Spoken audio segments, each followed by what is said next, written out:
عدنان صاحب یہ کہتے ہیں کہ مولانا صاحب میں آج کل بڑی مشکلات کا شکار ہوں، میرے پاس کوئی کام نہیں اور کوئی جاب بھی نہیں ہے، برائے مہربانی کوئی وظیفہ بتائیے جس سے میں اللہ تعالیٰ کے ہاں فریاد کروں اور مجھے رزق کا کوئی سامان ہو جائے۔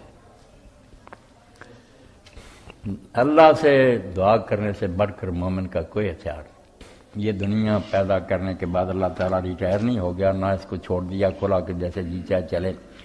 اللہ لہ الخلق والامر، سن لو اسی نے بنایا اور اسی کا حکم چل رہا ہے، ہر شے اس کے قبضہ، میں بول بھی رہا ہوں اس کی اجازت سے، ابھی فارغ کر دے ختم ہو جائے کسی۔ اس لیے دعا کے بغیر چارہ نہیں، کہ ہر وقت اس کو کہتا رہے مالک تیرے ہاتھ میں، میرا معاملہ درست کر۔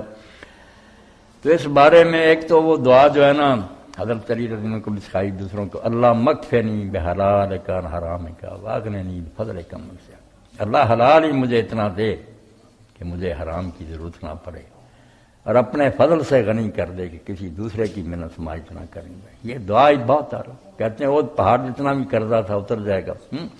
باقی جو ہے نا ذکر، وہ دو ذکر جو ہیں وہ کاروباری لوگوں کو سب کو چاہیے۔ یا مغنی اللہ تعالیٰ کو آواز میں 1100 مرتبہ، دیر رات میں کسی وقت دکان پر بیٹھے گھر میں 1100 مرتبہ کہا کریں یا مغنی یا مغنی یا اے غنی کرنے والے، اور درود شریف 11 مرتبہ بلا کر، بے شک چھوٹا پڑھ لیں۔ اور دوسرا اللہ الصمد 1001، یہ بھی پڑھیں، اسی طرح درود شریف بلا کر یہ دو ذکر کریں، انشاءاللہ مالی پریشانیاں بھی دور ہوں گی اور مسئلے بھی حل ہوں گے۔ یا مغنی 1100 اور اللہ الصمد 1001۔ شکریہ۔